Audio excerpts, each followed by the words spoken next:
let's talk about practical use for your second and third row passengers. We'll start with our door panel right here and talk about what you're going to find there. A nice large armrest. I like that it's completely flat. That's going to be a lot more comfortable and usable. We have the upper and the lower door bins offering quite a bit of space for whatever your passengers want to store. You can also see the speaker right here with the Bose premium audio system. And as we work our way in, there are two levers on the side of the seat. The lever in the front is what's going to allow to actually move these seats back and forth. The lever in the back gets the seats up and out of the way. And when I talk about moving the seats back and forth, here's what I mean.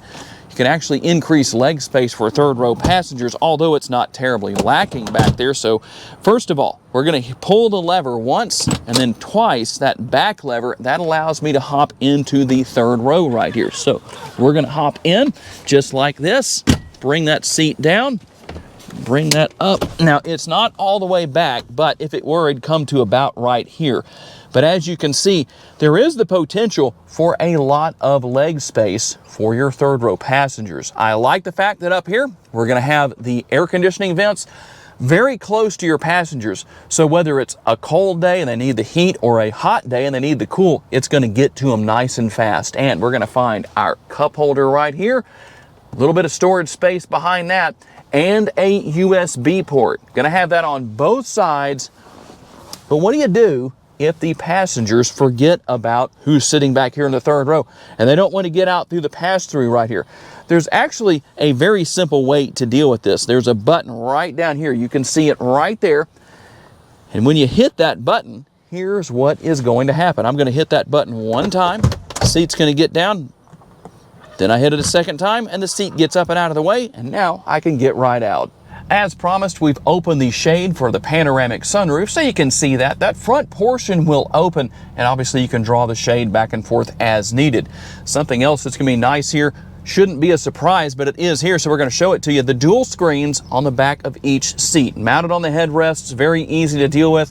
And there's a lot you can do here, a lot of information that can be brought up. You can go into settings if you need to as far as that goes and adjust things like your screen brightness, your Bluetooth headphones. You can deal with pairing all of that, voiceover. Everything is here that I know a lot of you want to see and want to know about. You can even see the vehicle status, as you can see right there.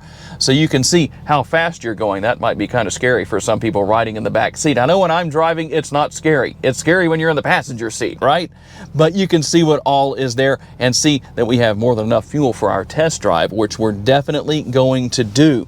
Now, practical use again, back here, we're going to have the rear seat pockets on the back of each seat. We're going to have the cup holders right here with a little bit of space in between right there. And then the command center for the third zone of climate control. We're going to have temperature on the right, fan speed on the left. You can determine what you do right here. A couple of different options.